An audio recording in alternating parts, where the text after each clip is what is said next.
In this video, we're going to discuss a few properties of sigma notation that will be useful to us when we work with Riemann sums. So the first one is the sum and difference rule.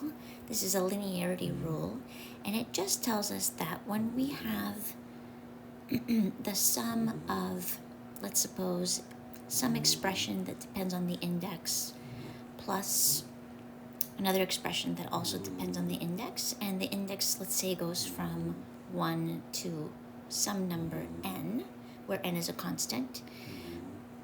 This rule tells us that we can split this up into two separate sums. So we can write this as the sum from k equals 1 to n of a sub k plus the sum from k equals 1 to n of b sub k. And let's think about why we can do this. So if we explore, so that's the property.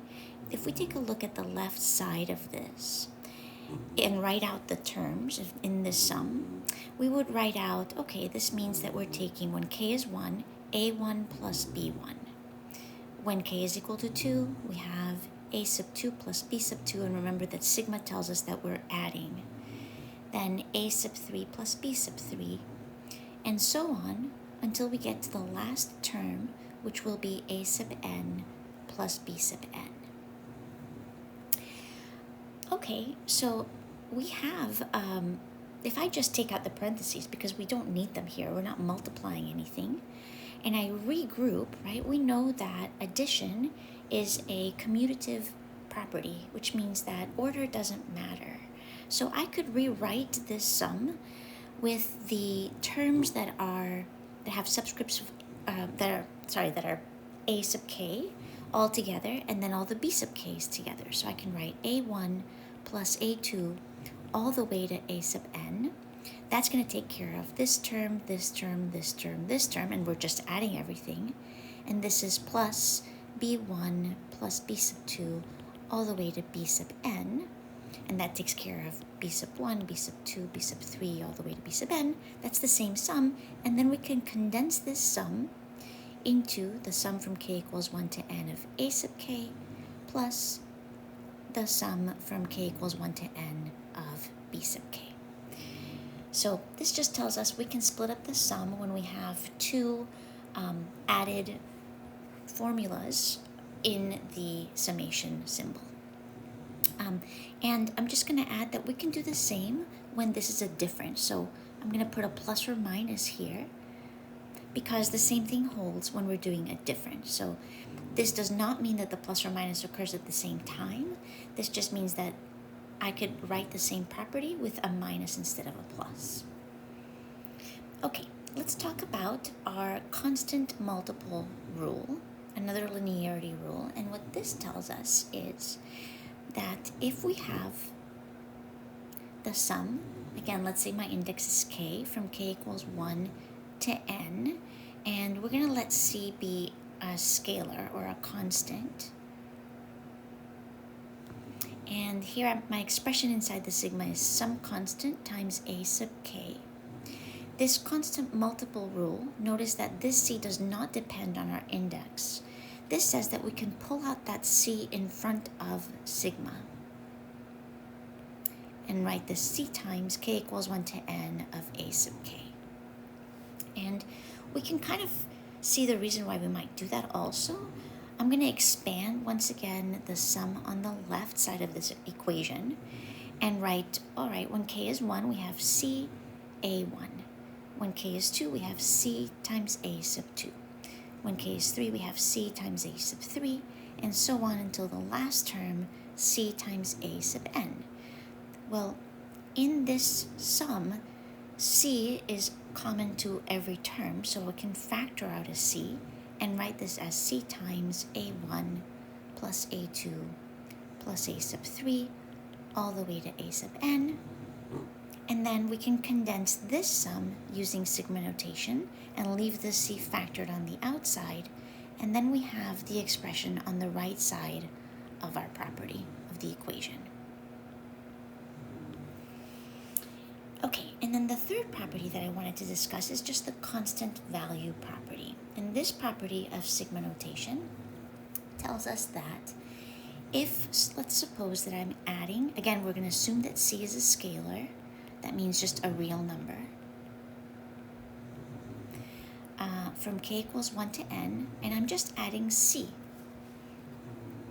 Well, let's see what this would give us, right? If I actually write this out before we figure out what the right side of this equation should be, let's write this out. When k is 1, we have a C. When k is 2, well, we're adding another C. When k is 3, we're adding another C. And we keep doing this until the last term, when k is n, we have another C. This gives us C added to itself n times, which is actually the definition of multiplication. So this is going to give us n times C. And that is the constant value rule. All right, so those are three properties that will be useful to us when we work with Riemann sums. And then we have some special sums that I wanted to also discuss. The first one here, so just be sure to write these down. The first one is really adding up, right? This is adding up n, the first n integers.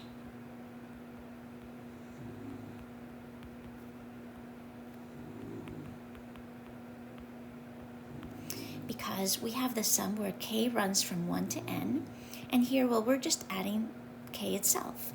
So when k is 1, this will be 1. Then plus 2, plus 3, plus 4, all the way to n. So this is an expression for adding up the first n integers. The second one is a formula for adding up,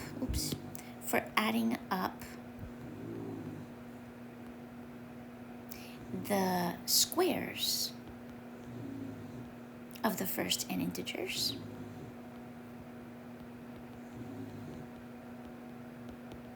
Because notice that our expression inside the sigma is k squared. And then the third formula is for adding up the cubes of the first n integers.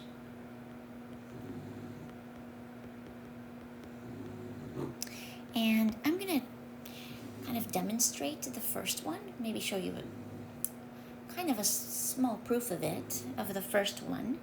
And then number 2 and 3, I will not do those because to prove number 2 and number 3, we need proof by math induction, and I'm not going to teach that in this Calc 2 series. So let's take a look at number 1. And this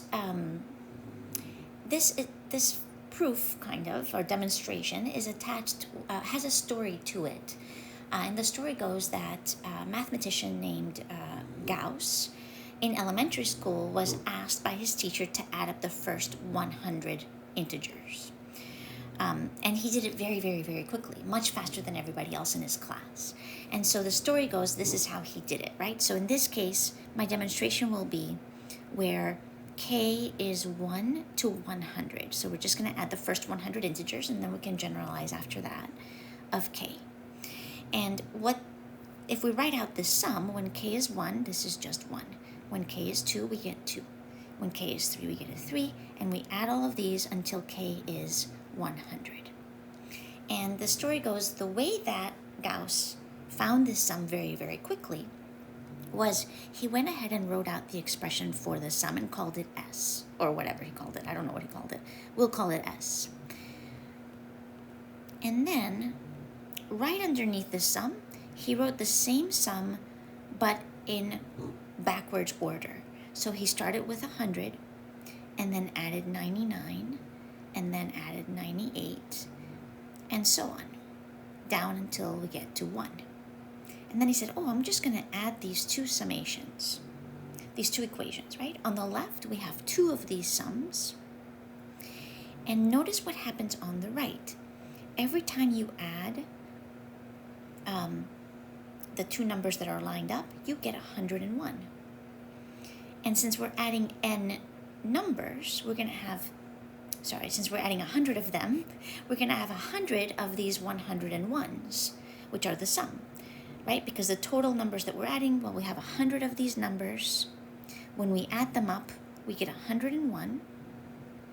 And okay, so we're very close. We really just want the value of one of these sums. So I'm going to divide both sides by 2, and that's going to give us 100 times 101 divided by 2. Very easy to calculate. You can, 2 goes into 150 times, and then you can multiply 50 times 101. But we can generalize this, because notice that if I change, the 100 now is n. So I'm going to write n instead of 100. So then we have the sum will be n times, 101 is going to be n plus 1 divided by 2, right? We could have done the same thing, but used an n instead of 100, an n here instead of 100, and the sum that we would be getting would be n plus 1 each time, n times, and then that gives us 2 of the sums, and so we divide both sides by 2, and we have an expression for the sum of the first